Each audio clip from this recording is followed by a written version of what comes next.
Hey everybody, what's going on? This is Cooper from Beyond the Pitch Chicago, and I am here, Andy Williams from Every Time I Die. What's going on? How are you? I'm good. Just hanging out in Valparaiso, Indiana. Yeah. Went over there, got some diarrhea at Pepe's. Oh, nice. Yeah, that's cool. Little dabble do ya? I haven't gotten diarrhea yet, but I'm just assuming that.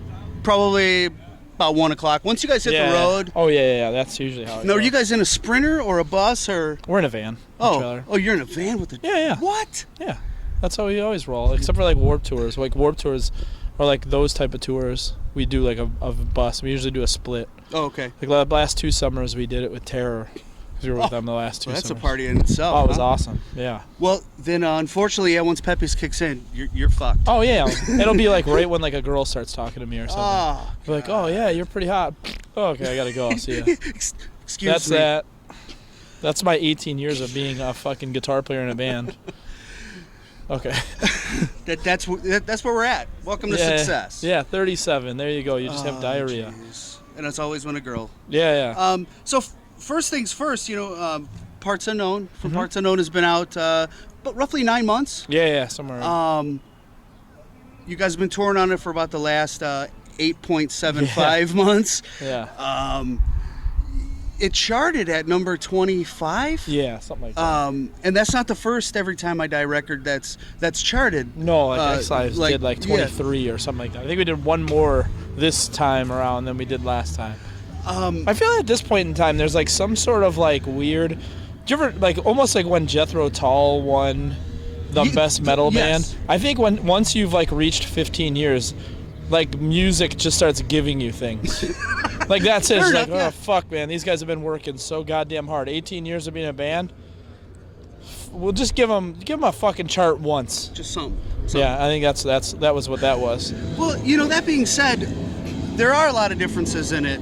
I know Keith had went through his whatever and vocally and very raw the whole bit. So it is different than the other albums. Yeah. Were you guys surprised that listeners took to it so well? Not really. The thing, like I did like an intermail or intermail. I did an email. I did an email interview earlier, and like someone asked a similar question, and it was like, we don't really pay attention to that stuff because when we like write a record, it's never like there's never like a preconceived notion or anything like that. It's just me and Jordan go in, we start writing riffs, and what happens. So like. Okay. At the end of it, it's not like we're trying to write like a faster record or a darker record or a more raw record or anything like that. It's just us writing songs like we were when we were kids. So it's the only way we really know how to do it. And yeah, that was the thing. So I was stoked when people liked it, but it was like, I don't know. I think all of our records are pretty sick. You know what I mean? Yeah. So come on. I mean, a lot of people, and I've read reviews and I've seen interviews, and it's different. Yeah. But it's not really that different. No. I guess segue into my next question. Do you think this is the record that you guys have been trying to make for 18 years, or would you classify it as that, or would you just say it's almost? Yeah, I would say that. Just like another step. Yeah. In the progression. I would say that. Like it's definitely like I mean, when we wrote. Fuck, man. When we wrote like Burial Plot Bidding War and Last Night in Town, I was 20 years old. Jordan was like 17 or 16 or something like that. So like, I don't know. At 37 years old. Yeah, right. You're like Old Man River. Yeah, like I'm stoked that we haven't compromised. You know what I mean? Like absolutely. And that's like all of our compatriots, like anyone that we came up with, they've compromised in some way, shape, or form, and we've never really compromised. Like, the stuff doesn't sound like Last Night in Town. It doesn't sound like Burial Plot Bidding War, but like but I mean everything after Hot Damn is pretty much the same. I think at that point we didn't know what the fuck we were doing when we wrote that stuff. There's like a million parts and songs. Not on Hot Damn, on before. Okay. Yeah, we still didn't know we don't know what they're fucking doing now. No. So 18 years in the game, you guys, and other than the 36 bass players that you guys have had. Well, we got one back. Yeah, right, so exactly. Steve's back, so kind of like so 35. yeah. I mean, your lineup has been solid for the most part. You know, I mean, there's the core. Let's say the core lineup. The writing is the same. What's the secret? I mean, what do you know that, like for example, I'll give you a band that just broke up, Rotting Out. Yeah, I think the thing is you have to make sure that you're humble and like choose your battles and have a fart on deck so that when things do get fucking real crazy and hectic and you start arguing, just let someone rip and then everybody laugh. You know what I mean? Yeah. Like it's for us, there's been really bad times where it's like, fuck, man, like, just you're arguing and you're like, I don't think this is a hole I don't think we're going to get out of. And then like something happens. And you have peppies and you just shit the bed. Yeah, and everybody comes back around. Yeah. Oh, okay. Yeah, like I was being a dick. Like I think that's what it is. Like you can't be afraid to say you're wrong. You know what I mean? Sure. Like that's the thing. And everybody wants to be the guy when you're in a band. And I think that with Every Time I Die, like me, Keith, and Jordan never wanted to be the guy. Sure. You know what I mean? It's like it's us, not Keith. Right, it's not right. Jordan, not me. Well, that's like maybe the 37 years old in you that says, it's. Well, no, right now I want to be the fucking guy. You want to be the fucking guy. Yeah, You want to be At right 37, I want to wear face paint and fucking have glittery shit all over my body. Oh, Kiss, yeah. Yeah, like that. Nice. Basically. Awesome. At 37. Of course. 19 or 20, I was like too. I just want to get down and. I was no confidence. Now at 37, you know what I mean? I'll play with my dick out. Who gives a shit? Cut. Thing doesn't work anyways. Okay. No. Yeah. Just kidding. That's not true. It's not true. We're gonna find out. Yeah. Oh, you might find out tonight. So, Kurt Ballou. Yeah. Produced the last one, and this dude is hot. He's fucking unreal. Man. I mean, as far as is he a better musician or a better producer? I mean, as of late, he's doing a lot more. He's good at music. Let's say that. I mean, played. He's like a dude that. I mean, when we do our shit, man, when we write, we try to do every single variation you can think of. It's like, if you write a riff, I want to hear it in fucking halftime. I want to hear it sped up. I want to hear it blasted. I want to hear it every single feel. And you think that you have everything figured out. When you like go into the studio, you're like, I have everything. And he's like, oh no, like try this. And you're like, what the fuck? How did you hear that? Like that's right. not something I heard. Yeah, it's unreal, man. That's exactly what it is. He's a fucking wizard. So what specifically did he bring to the table that you guys haven't had? Him. He's a fucking wizard. I mean, the dude is just. He brought. I mean, just that. We've recorded with dudes where you think that you're like, okay, cool. We got like a sixth ear coming in and hearing things that like you haven't heard yet, and not everybody like. No one really did what he did, and then he came in. And really put us through the ringer, you know what I mean? And me and Jordan are like such fucking fanboys that like. Sure, I mean, how can you not be? The whole fucking time you're like, you know what I mean? Like he would say something and you'd be like, oh, I'm sorry, I'm out of tune. Like I didn't mean to play too hard. Like you want to make him proud, but at the same time he doesn't give a shit. You know what I mean? Did he give you the old fuck relax, man? No, that's the thing. He never gave us anything. He's the Jethro Tull. He loves making you uncomfortable. I think that's what it is. So there's a certain. Yeah. There's a certain experience. That you get with that. He tries to get that feel out, where it just not make you uncomfortable, but he just wants you to play at your best, and he'll never tell you you're playing at your best. He me and Jordan would sit there and we'd fucking be on a riff, and we've recorded with dudes in the past that will just make you go over and over and over and over again. You'll do 100 takes. God. And it got to a point where Kurt was like, This is seriously going on the longest I've ever spent on recording a riff in my life. Yeah. And you're like, well, you could have just said we had it, and then he's just like, no. But you didn't have it. Yeah. It's fucking. I don't know. He's an evil man. Yeah. But I love him. Shout out to Kurt. Yeah. So Record Store Day, you guys are putting out a Salem EP. Yeah. You guys have never done anything like that before, right? For Record Day? Record Store Day? I mean, we've always had extra songs, but they always go on I remember there was a fad where it was no, you recorded 14 songs, 12 go on the record, 2 go on the European release. Sure. That type of deluxe. thing. Yeah. And this time around we were just well, fuck it.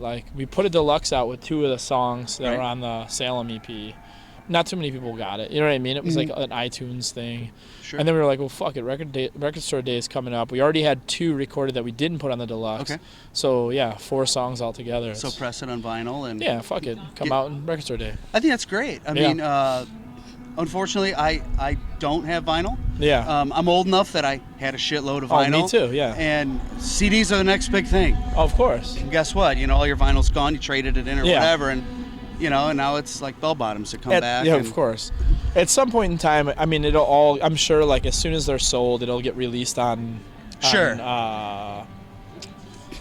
You'll be able to, whatever, MP3s. You'll be able to get the MP3s. So you guys are doing it on Nirvana cover. Yeah. Tourette's. Is that where'd that come from? Believe it or not, this is a 2010 Warped Tour, I want to say, or 2000. Yeah, it was 2010 Warped Tour. Okay. There was a this company called. Oh, that was the Perm Tour, wasn't it? Yeah, that was the Perm Tour. I can't remember what it was, but they were basically like a speaker company, and they said, "Hey, we will give you guys $2,000 worth of like iPhone speakers, like speakers for your iPads and like home entertainment things and stuff like that. Basically, go through our catalog. We'll give you $2,000." And they're like, the only thing is, you guys have to play a Nirvana song these days. And we were like, done. We learned it literally in the parking lot. Never practiced it, and then like played it. We do it for 100. Yeah. It's like you could have just took us to Taco Bell. Yeah. Speaking, man, Pepe's, man. I mean, we can. This interview can go on for a year. Yeah. Well, now that Taco Bell's in there, yeah. Well, yeah. Start talking about your eating contest video, and there's a new one. Is there a new one? Because I remember seeing that one where the guy sent in about this and that and the other, and you're like, just shoving me like, dude, that's like one fucking bite. Yeah. I can do this all day. Yeah. Wait, did you see the one about me going against the guy, the big fat kid? I can't say that. He was a really nice guy. He wasn't really a fat kid, but this one was an older one where you were like in an office or something. Oh yeah. And you were just like, look, you smash in half. That's one bite. Yeah. Like, mother,fucker, what? Yeah. Well, this kid from one of those things, kid kept challenging me. He's from San Diego. He kept challenging me over and over again. This is this is like fresh. This is like on that Ghost Inside tour. The kid came out. Wow. Okay. Yeah, he just would hit me up for years, like 2 years, just hitting me up like, fuck you, I could beat you in tacos. And I was like, I'm trying not to eat like that, you know what I mean? Like, I'm not going to eat, I don't want to eat 20 fucking tacos, you know what I mean? Or fucking 12 tacos or whatever the fuck, And this kid just kept doing it. And then finally I was like, motherfucker, if you're coming to a show, go buy as many tacos as you can, I'm going to fucking bury you. Like, I got overly mad. So the kid comes to a show in Salt Lake. He ended up going from San Diego to Salt Lake, or he was in Salt Lake. Wow. And he shows up, and he's saying, "Oh man, today's the day." Blah blah. I'm like, "Okay, man." Let's go. Show's over, and I say, "Okay, well, go. Like, go somewhere and buy tacos. Like, go get them." And he's like, "Okay." It's like, "How many should I get?" I was like, "Literally buy like 60." And he's like, "Fucking 60." He's like, "How about 40? I'm gonna go get 2 20-packs." Like, okay.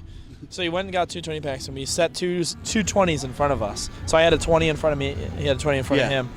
And I was on like fucking 12 by the time he was on like 5. And he's like sweating, and he's like looking over, and he's like, "How the fuck are you doing this, man?" And I was like, "Dude, how old are you?" And he's like, "Oh, I'm 26. I'm like, "Well, I'm 37. You're going to grow up. Blah, blah. You probably don't even have hair on your balls." I'm like rubbing his back, like doing shit. I'm grabbing his tacos. At that point, it's like, exactly, you got to eat your 20 and dig into his. Well, that's exactly what happened. I'm going to fucking punish you. Dude, I got to 20, and I look over. I'm like, "Yo, man, that's 20, dog." And he's like, "I'm at 12, and I don't think I eat anymore." And I reached over, I grabbed one, and fucking ate it. So you'll never beat me, man. Yeah.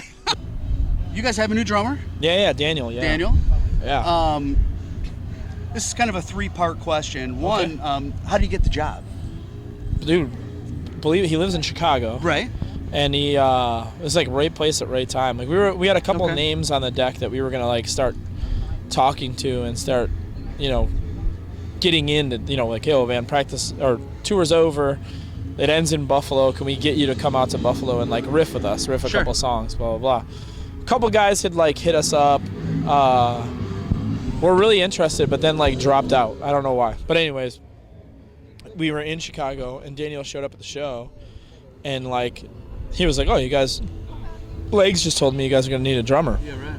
Like, what's up? Free. Free. Yeah, we were like, okay, yeah, cool. Like, here's what we need to do. I mean, the dude's been around. He's been in the game for a long time. Yeah. Was there a transition period? I mean, it's very recent. Oh, it's so recent. We had two practices, and then we went to Europe. Okay, that's what I was going to say. And then this, right? Yeah. I mean, it's very, very fresh. So fresh, yeah. Any kind of transition period? A little bit. Like, if you think about it, like, none of the other bands that he has played in has ever played fast. Sure. So he's literally learning how to play. Like, every time he plays, like, Thirst or something, like, I mean, he's never played those beats before. So he's, like, learning as he's playing. And, like, every once in a while, 20 years drumming. I mean, you'll hear him and he'll miss a fill. Yeah. And it's just basically like his body and brain catching up. And then there's nights where you're like, holy fuck, he's just on fire, you know? He's not like... You can tell it's going to happen. You know what I mean? It's like, that Decaying with the Boys where Legs is drinking one and playing with the other. Yeah. I don't know, just that. Yeah. So thirdly, obviously, Norma Jean, Under Oath, very Christian bands, made no bones about it, and that's cool. I don't have any problem with that. How uncomfortable is it for you now that you have to wear clothes in the van? With being with pretty devout Christian? I don't think he's as Christian as he used to be. Oh, so it's not a problem. I don't know. There's no problem. Just walking around naked. I mean, yeah. Well, I mean, everybody knows. Here's the thing: you're Christian dudes are just naked guys. Oh. Every Christian band we've ever toured with get naked with each other. Not like naked. They're just walking around like comfortable like that. So the second day of that European tour, like I look over, he's just sitting in a chair naked, getting changed. I'm just like, all right, that's weird. You're definitely a member. Yeah, there you go, man. I saw everything. Cool. So getting back to that video, there's that whole scene where you got the bully standing there and the nerds pull down their pants. First off, where did you find the guy standing there with his dick out with the condom on nonetheless? Yeah. Which I was like, wait a minute, I got to rewind that. Yeah, the joke. Yeah, exactly. It's a good joke.